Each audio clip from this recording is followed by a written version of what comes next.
بسم اللہ الرحمن الرحیم ایاک نعبد و ایاک نستعین۔ میرے پاکستانیوں، سب سے پہلے تو یوب کے اندر جو ہمارے فوجی شہید ہوئے اور جو زخمی ہوئے، میں ساری قوم کی طرف سے ان کے خاندانوں کو، ان کے بہن بھائی، رشتہ دار، بیوی، بچے، ماں باپ، ہم سب ساری قوم کی طرف سے آپ کے لیے دعا کرتے ہیں کہ اللہ آپ کو صبر دے اور آپ کو طاقت دے یہ مشکل وقت کا سامنا کرنے کے لیے۔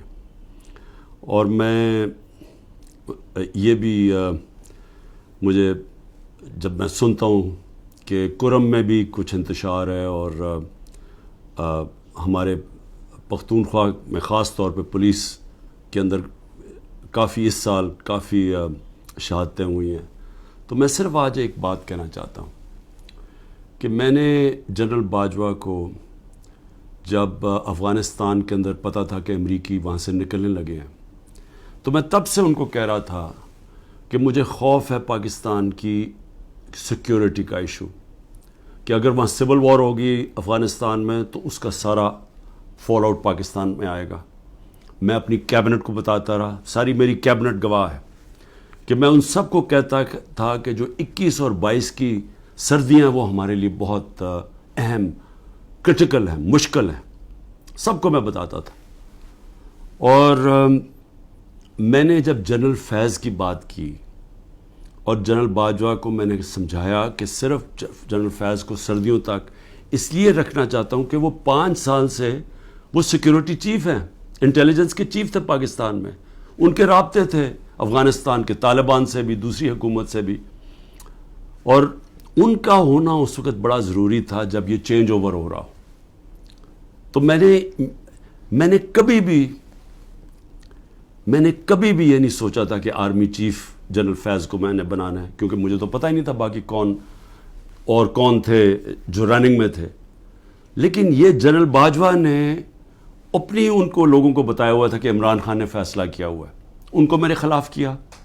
اور جو اصل ایشو تھا کہ جب یہ چینج اوور ہو رہا تھا افغانستان میں، تو یہ بڑا امپورٹنٹ تھا کہ اس وقت جو ایکسپیرینسڈ سیکیورٹی چیف تھا وہ ڈیل کرتا، کیونکہ اگر ہم نے، اور میں میری کیبنٹ گواہ اس کی، میں بار بار کہتا گیا کہ اگر ہم نے یہ صحیح طرح ٹرانزیشن ہم نے نہ کی تو پاکستان کو مسئلے مسائل آئیں گے۔ اور شروع میں کچھ نہیں ہوا، لیکن کیونکہ نہ ٹائم دیا گورنمنٹ نے، جو انہوں نے فیڈرل گورنمنٹ لے کے آئے، نہ ان کو کوئی انٹرسٹ تھا، یہ تو اپنے چوریاں معاف کرنے میں لگ گئے تھے ساتھ ہی، نہ ان کو سمجھ تھی۔ اس کے علاوہ جو مسئلہ آیا، جیسے ہم نے گورنمنٹس اپنی پختونخوا کی اور یہ پنجاب کی جب ختم کی، اور یہ جو کیئر ٹیکر سیٹ اپ آیا، کیئر ٹیکر سیٹ اپ کو ان کو کوئی انٹرسٹ ہی نہیں ہے اس چیز کے اندر، نہ ان کی کوئی اہلیت ہے۔ پختونخوا کے کیئر ٹیکر سیٹ اپ کی بات کر رہا ہوں، وہاں اے این پی اور جے یو آئی وہاں حکومت کر رہی ہیں کیئر ٹیکر کے نام پہ، اور وہاں ذرا کرپشن کی ذرا ریٹ دیکھیں کہ جو کرپشن کس لیول کی ہو رہی ہے، لیکن کسی کو اس کی پرواہ نہیں ہے، صرف ایجنڈا ایک ہے کہ کس طرح تحریک انصاف کو ختم کرنا ہے۔ ہر روز تحریک انصاف کے لوگوں کے گھروں پہ جاتے ہیں، ان کو وہاں پختونخوا میں گاڑیاں اٹھا لیتے ہیں۔ پختونخوا کے اندر جدھر خاص طور پہ کنزرویٹو ہیں لوگ، ادھر گھروں میں بھی گھسنا شروع ہو گئے ہیں، اور صرف کوشش ادھر بھی اور سارے پاکستان میں ہے کہ اس وقت تحریک انصاف کو کیسے ختم کرنا ہے۔ سارا انٹیلیجنس ایجنسیز کی کانسنٹریشن بجائے یہ کہ وہ دیکھیں کہ ملک کو سیکیورٹی دیں، جو کہ یہ پھیلتی جا رہی ہے، یہ جو دہشت گردی ہے، بجائے اس کے اوپر کانسنٹریٹ کریں، وہ ساری کانسنٹریشن ہے کہ اس پارٹی کو کیسے ختم کرنا ہے۔ الیکشن آ رہے ہیں، الیکشن سے پہلے پارٹی کو کیسے ختم کرنا ہے۔ میں آج اس لیے بھی آپ سے بات کرنا چاہتا تھا کہ مجھے عجیب سی خبریں آ رہی ہیں، جو لوگ جن کو اس وقت رکھا ہوا ہے جیلوں کے اندر، اب کیا کوشش کی جا رہی ہے، اپروورز ڈھونڈے جا رہے ہیں۔ ہمارے لیڈرشپ سے یا وہ لوگ جو پکڑے ہوئے ہیں ان سے اپروور کیا بن رہے ہیں، اپروور کا وعدہ معاف گواہ کیا ہے کہ جی یہ کہیں کہ یہ عمران خان کے کہنے کے اوپر ہم نے یہ کور کمانڈر کے گھر میں حملہ کیا. اور وہاں جا کے یہ بھی سننے ہیں, ذرا سنیں بات, کہ وہاں جو کاغذات جو سیکرٹ فائلز پڑی تھی ان کو کسی طرح آگ لگانی تھی یا کیا کرنا تھا. یہ عمران خان کہہ رہا ہے کہ فوجی انسٹالیشنز کے اوپر اٹیک کرو, اور ادھر پھر کوئی سیکرٹ فائلز, یہ بھی کہیں 164 کے بیان لکھوانے کی کوشش ہو رہی ہے ان لوگوں سے, میجسٹریٹ کے سامنے جا کے کہے کہ جی عمران خان نے مجھے بھیجا تھا وہاں, اور آگ بھی لگانے کو اور پھر وہ کوئی فائلیں بھی جلانے کو. اب میں جو یہ کرنے کی کوشش کر رہے ہیں, میرا آپ سے سوال ہے, پہلی چیز کہ کیا یہ پبلک مان جائے گی اس کو کہ عمران خان چاہے گا کہ فوجی نہتے شہریوں سے فوج کے اوپر اٹیک کروائے گا عمران خان؟ یا تو چلیں یہ کہنا بغاوت کا مطلب ہوتا ہے کہ بندوقوں سے اٹیک ہوتا ہے. سول وار میں دونوں طرف بندوقیں ہوتی ہیں. آپ سول وار کی بات کر رہے ہیں نا, بغاوت کیا اپنی فوج کے خلاف اگر عمران خان کرے گا تو وہ کوئی عورتیں جن کو پکڑا ہوا ہے, کیا وہ عورتیں جائیں گی وہاں, اور وہاں نوجوان جائیں گے جن کے پاس کوئی ہتھیار نہیں ہوں گے, وہ جا کے اٹیک کریں گے فوج کو؟ کوئی یہ عقل ہے؟ یہ کیا یہ لوگ مان لیں گے یہ؟ اور پھر بیان یہ دے رہے ہیں کہ کوئی کاغذات وہاں, کوئی میں نے ملک کی سیکرٹس کے اوپر کوئی کچھ کرنا تھا, یعنی میں نے کوئی ان کی سیکرٹ فائلز کوئی جلانی تھی یا کیا کرنی تھی. عمران خان کا جینا مرنا پاکستان میں, اس کی کوئی باہر نہ پراپرٹیز ہے, نہ پیسہ ہے, نہ بینک اکاؤنٹس ہیں. کیا وہ جس ملک کے اندر جینا مرنا چاہے گا, وہ چاہے گا کہ اس ملک کی فوج تباہ ہو جائے؟ اور جب کہ اس کو پتہ ہے کہ ساتھ والا جو ہمارا ہمسایہ ہے اس کے اندر جو RSS کی آئیڈیالوجی ہے, جو ان کا نظریہ ہے, وہ پاکستان کو تسلیم ہی نہیں کرتے. وہ جو مسلمانوں پہ ظلم کر رہے ہیں وہاں ہندوستان میں, تو ان کی تو پوری آئیڈیالوجی ہے اس چیز پہ. وہ تو پیچھے دیکھتے ہیں کہ جب سے مسلمان آئے ہماری ہندوستان کی تباہی ہوئی ہے. وہ تو ہمیں سارا ذمہ دار, ہر بری چیز کا ذمہ دار وہ مسلمانوں کو اور پھر پاکستانی کو ٹھہراتے ہیں. تو کیا عمران خان جو ایک آزاد انسان ہے, وہ چاہے گا کہ اپنی فوج کمزور ہو جائے؟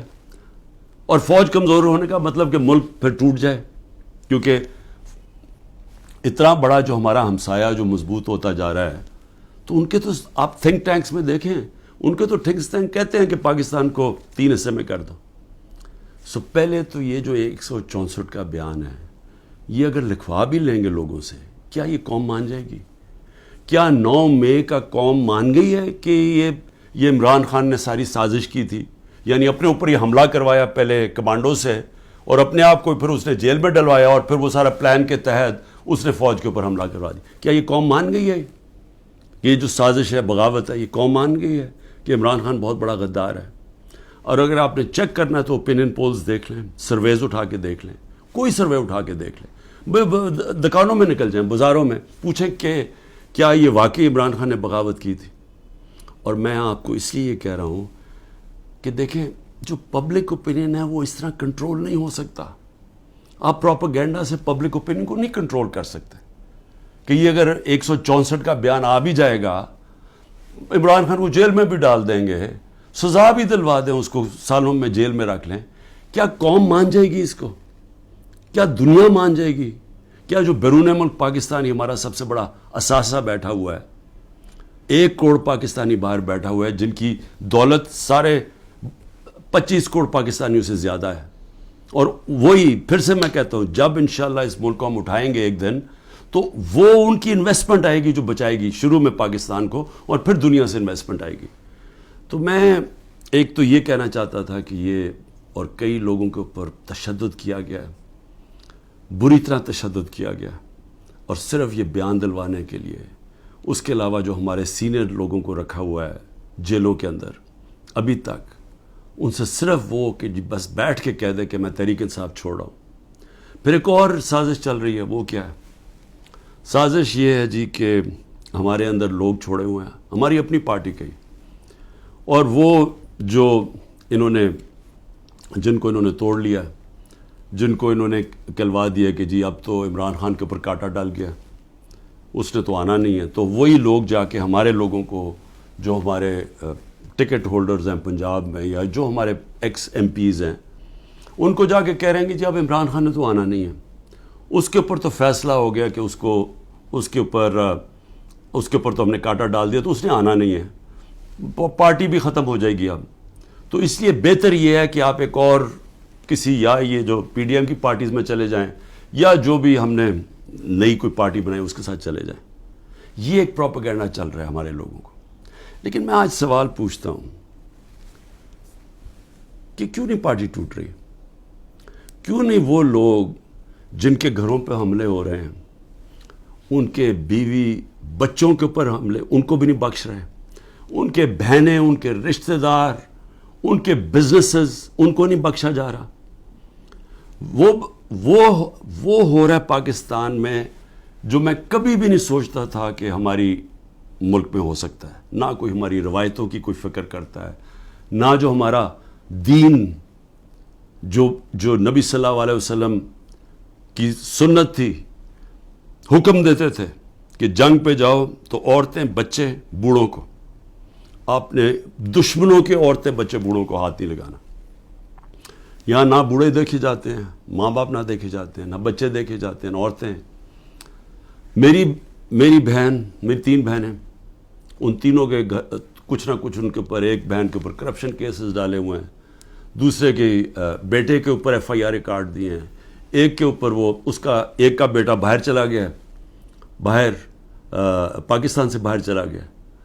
تو ان سب کے اوپر کوئی نہ کوئی کیسز چل رہے ہیں، بیوی کے اوپر کیسز چل رہے ہیں. یہ کب تھا مجھے بتائیں کہ ہماری پولیٹکس میں یہ کب ہم اتنے نیچے گرے تھے؟ ہاں تھے، یہ نواز شریف کی خاص طور پہ، یہ شریف خاندان کا تھا کہ گھر کی عورتوں کے اوپر ہمیشہ اٹیک کرتے تھے. بے نظیر کی اور اس کی والدہ کی تصویریں انہوں نے لاہور کے اوپر نیچے پھینکی، گندی تصویریں.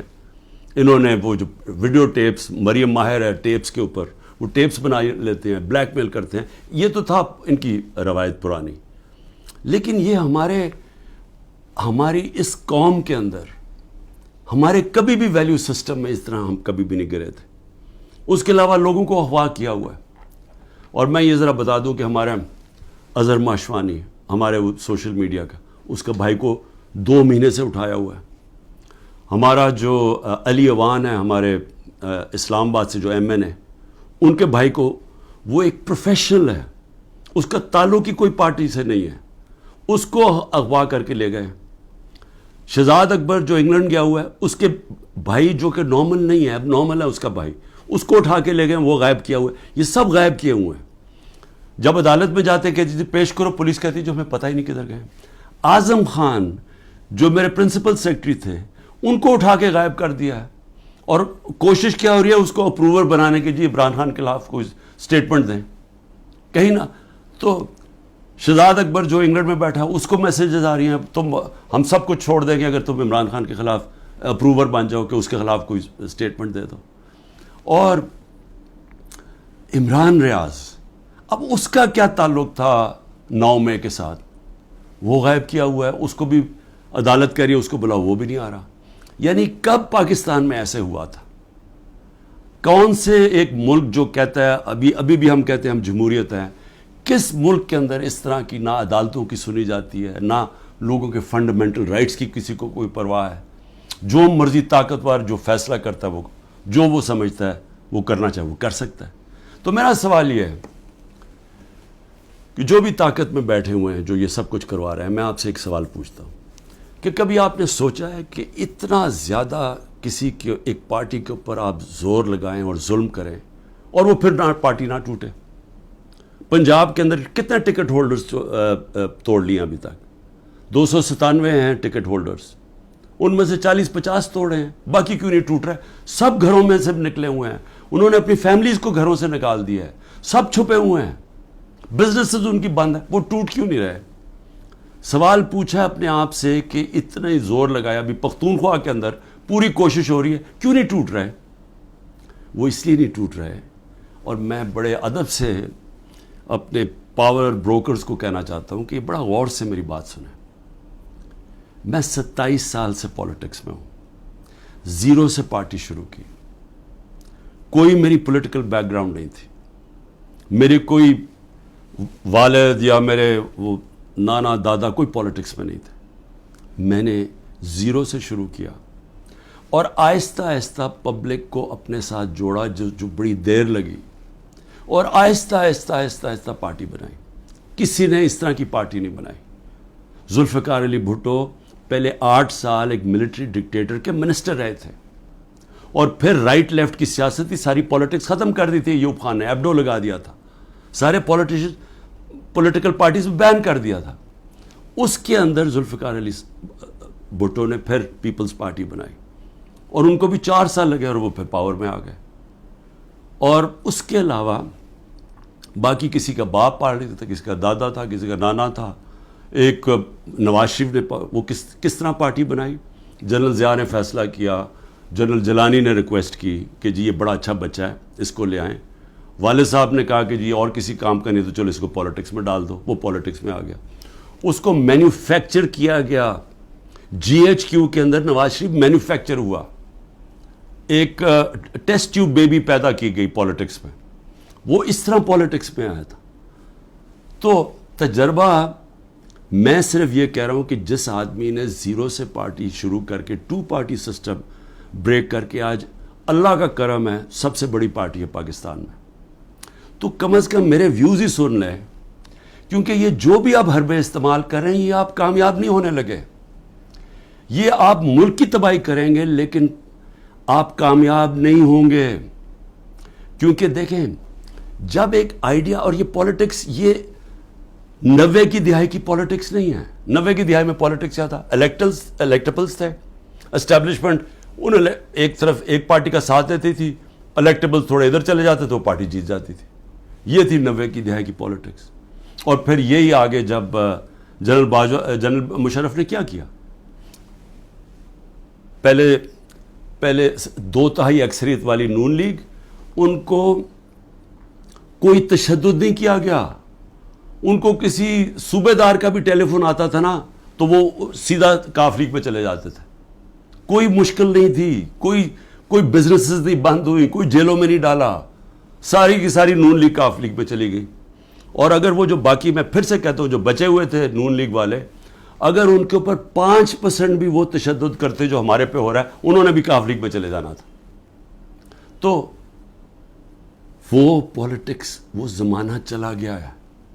یہ اب پالیٹکس ہے 1970 کی پالیٹکس. یہ آ گئی ہے نظریے کی پالیٹکس. 1970 کے بعد پاکستان میں نظریہ ختم کیا گیا تھا.